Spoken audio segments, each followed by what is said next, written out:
Hello, everyone, and welcome to Inside Procurement, our video forum where we speak to procurement leaders of today about the issues that matter most.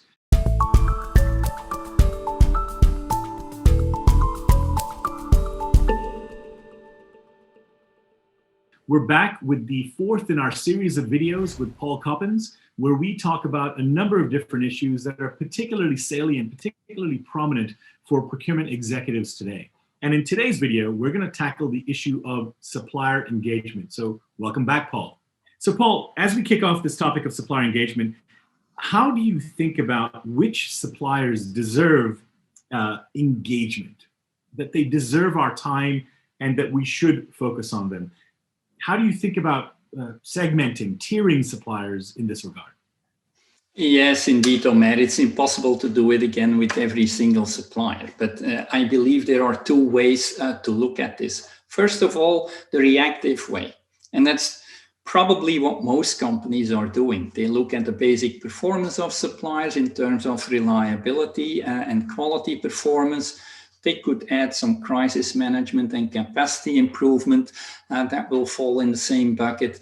And in case we see issues that need attention to become better, we try to fix them. But it's really looking at the short term of things, and it's a very reactive mode. Again, most companies are at that stage. Taking it a level higher, you're moving to the proactive way of doing things and really engaging with your suppliers. And then I see two major buckets. One, I would look at the midterm improvements. It's really working on a continuous basis on the robustness of the quality and the productivity gains at your supplier to become more efficient. It's embedding the output really of the risk assessment that we talked about to determine what needs to be done to reduce the risk. So that's also supplier engagement. And we'll also be looking at areas to reduce, for example, overall lead time and become much better at managing our company's inventory. So the time horizon here, as these are bigger projects in nature, I would say it's 3 to 12 months.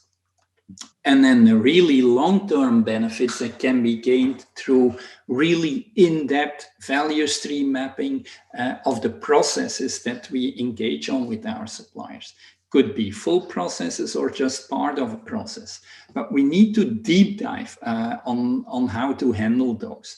And a number of advanced value levers that we typically always took a look at are supply chain planning, supplier management, manufacturing and operations, quality, warehousing and transportation. You'll be amazed how much there is to grasp in the area of warehousing and transportation. Yeah. No need to explain that for all of these, we had the right tools and practices and techniques in place to perform those deep dives. So dependent on the number of opportunities that are out there, it may take from 1 to 3 years even to really implement all the plans for improvement that you agreed upon. Sometimes there's a list of 14 to 20 different projects. You cannot handle everything at once. So it really takes time. Defining who to engage with is really, again, a cross-functional matter based upon, for example, the Kraljic matrix that we all know about that sets out your suppliers in terms of readiness and against the opportunity that's out there to improve.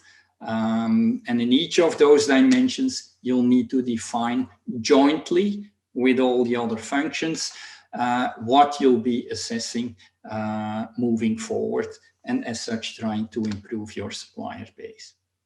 So one idea that keeps coming up is, when we think about supply engagement, there's a lot of factors that you just talked through that have to get considered. Now, there's always this idea when we talk about supplier engagement and SRM more broadly. We talk about value and mutual value in particular. And I know we touched on this in our first video in this series. But what does mutual value mean in a practical sense? How does you translate that? In my opinion, mutual value is really sharing the benefits that you will get out of an engagement that you participate on with the supplier. That's in a nutshell summarizing it. Does that mean that it always needs to be, for example, 50-50? No, not at all. But very critical is that when you start such a long-term engagement with the supplier, it is important to discuss this aspect up front. These are long-term initiatives. That also means a lot of resources on our side and on the supplier side. Think of it, all these cross-functional departments that need to collaborate together. No supplier is going to say, yes, I will do this if he doesn't see the benefits or doesn't get a part of the benefits. So it could be any percentage, or even for every sub-project, you could set up a different sharing.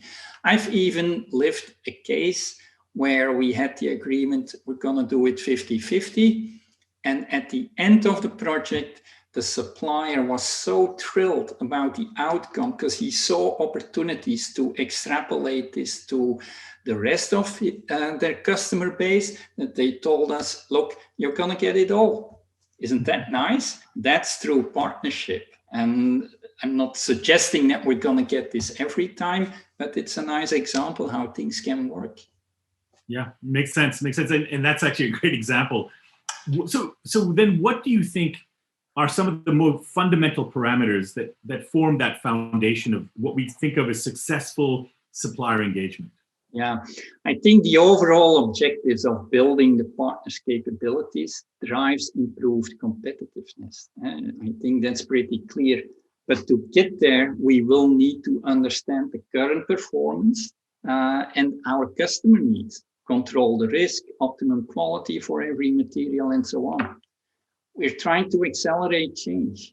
Also teach our partners, our key strategic suppliers, how to best communicate with us, surface issues much, much quicker than we were used to, and define really good and solid improvement plans. That will build stronger relationship and transparency between our companies. And think of jointly develop and build capabilities. We get access to our suppliers' know-how, and they get access to our internal network of SMEs and best practices. But to do it right, we will need to have the right governance on both sides. You'll need to have a sponsor, a key program manager, and then a representation of all the relevant functions. And critical again is to mirror those resources. A function present in our company also needs to be present at the supplier end. Also realizing that in the beginning of an engagement, it will be us as a company driving the engagement, and gradually moving forward, when we move towards implementation of all the action plans, it's really the supplier going to take over and really be in the driver's seat. And that makes the collaboration even stronger. It's a proven methodology. It really works well. So one last question for you on this topic, and that is, how would you monitor and measure the success of a supplier engagement program? Yeah, I think, as I mentioned before, out of an engagement, you get a whole list of opportunities. Typically, what I've seen was 15 to 20 smaller projects that come out of this. You need to prioritize those as a team. Once prioritized, you start to work on them, and you have the regular follow-up meetings that go into some dashboard that you can create to see, okay, did we hit the deadline of project A, B, C, and so forth. That is one aspect.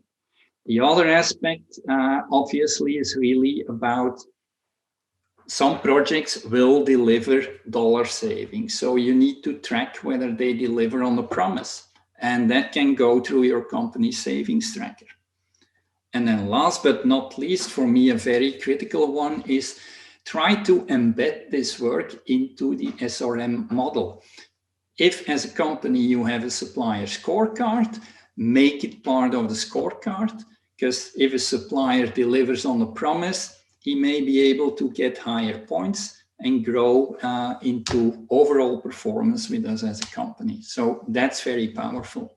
Fantastic. Well, great perspectives, great thoughts there on this important topic, and one that's been really evolving as well in recent years. So thanks very much. That wraps up our conversation on supplier engagement. We'll be back with the fifth and final in our video series with Paul, and the next topic will be on supplier-enabled innovation. Thanks very much.